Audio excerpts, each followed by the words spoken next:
Hi ആൾ earnest അക്കാഡമിയുടെ മറ്റൊരു വീഡിയോയിലേക്ക് സ്വാഗതം. നമ്മൾ ഇന്ന് വന്നിരിക്കുന്നത് EMRS, അതായത് ഏകലവ്യ മോഡൽ റെസിഡൻഷ്യൽ സ്കൂളിൻ്റെ ഒരു നോട്ടിഫിക്കേഷൻ വന്ന വിവരം നിങ്ങളോട് പങ്കുവച്ചിരുന്നു.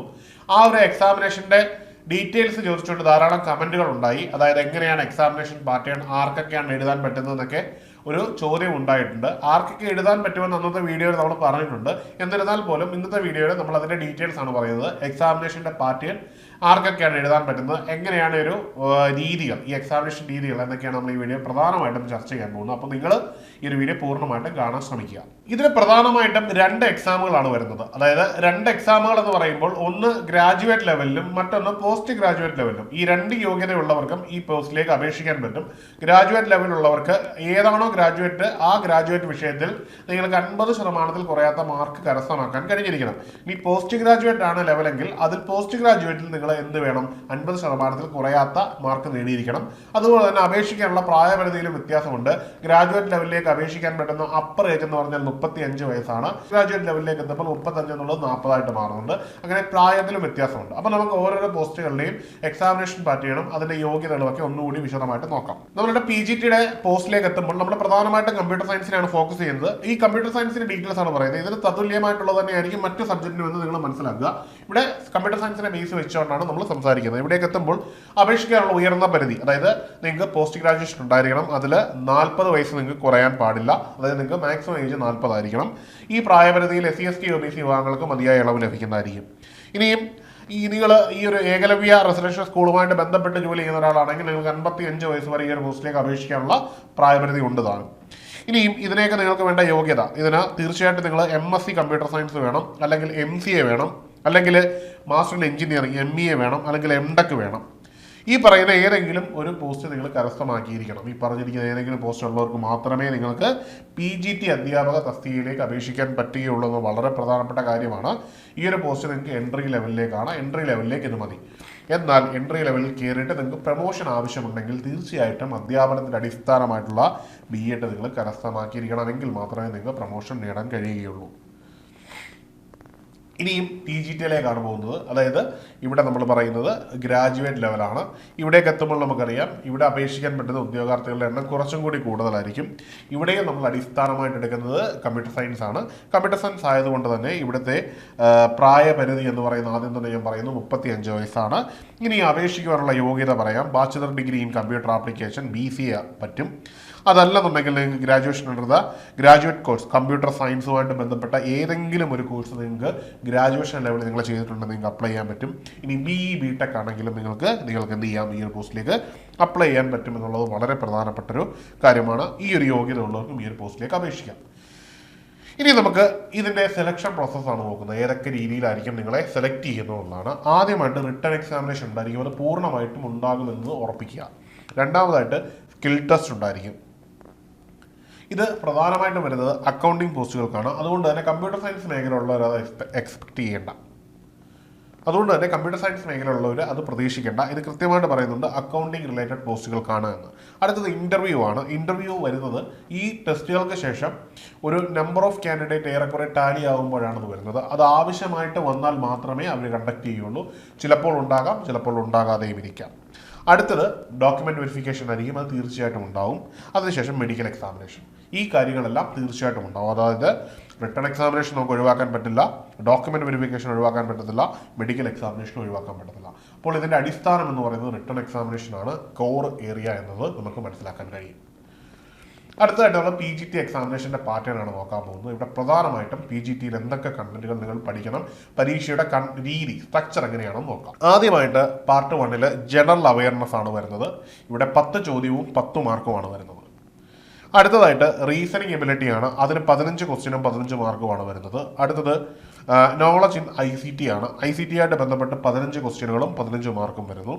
അടുത്തത് ടീച്ചിങ് ആപ്റ്റിറ്റ്യൂഡാണ്. ടീച്ചിങ് ആപ്റ്റിറ്റ്യൂഡിൽ 30 ചോദ്യവും 30 മാർക്കും അവിടെ ക്യാരി ഓവർ ചെയ്യുന്നു.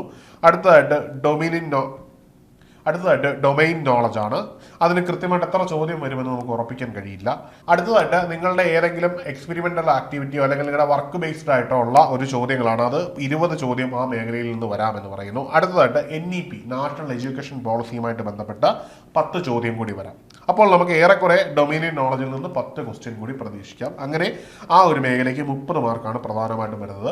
മുഴുവൻ ചോദ്യങ്ങളുടെ എണ്ണം 100 ചോദ്യവും 100 മാർക്കുമാണ് ഇവിടെ ക്യാരി ഓവർ ചെയ്യുന്നത്.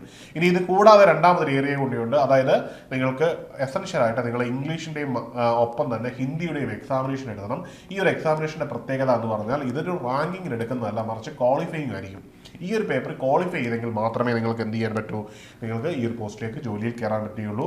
40% മാർക്കാണ് ഇതിന് വെയിറ്റേജ് വരുന്നത്. 20 ക്വസ്റ്റ്യനും 20 മാർക്കുമാണ് രണ്ടിലും കൂടി വരുന്നത്. അതായത് ഇംഗ്ലീഷിൻ്റെ 10ഉം ഹിന്ദിയുടെ 10ഉമാണ്. അതിൻ്റെ 40% മാർക്ക് നിങ്ങൾ ക്വാളിഫൈ ചെയ്തിരിക്കണം എന്നത് ആണ് PGTയുടെ എക്സാമിനേഷൻ പാറ്റേൺ. ഇപ്പോൾ നമ്മൾ പറഞ്ഞു വെച്ചത് ടയർ 1 എക്സാമിനേഷൻ്റെ രീതിയാണ്. ഈ ടയർ എക്സാമിനേഷനിൽ നിന്ന് സെലക്ട് ചെയ്യുന്നത് 10-1 കാൻഡിഡേറ്റിനെ ആയിരിക്കും. മൊത്തം വേണ്ട 10 പേർക്ക് തത്തുല്യമായിട്ട് ഒരാളെ എടുക്കുകയുള്ളൂ. അങ്ങനെ 10/1 ആയിട്ട് നമ്പർ ചുരുങ്ങി കഴിയുമ്പോൾ അതിൽ നിന്ന് ഫൈനൽ കാൻഡിഡേറ്റിനെ സെലക്ട് ചെയ്യാൻ വേണ്ടി ടയർ 2 എക്സാമിനേഷൻ ആയിരിക്കും നടക്കുന്നത്.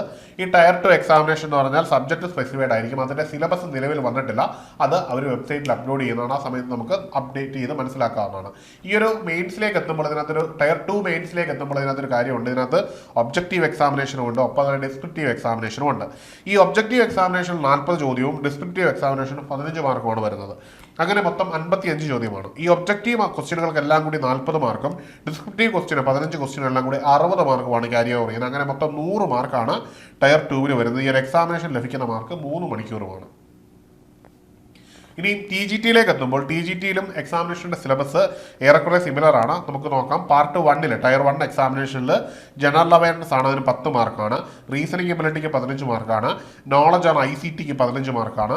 ടീച്ചിങ് ആപ്റ്റിറ്റ്യൂഡിന് 30 മാർക്കാണ്.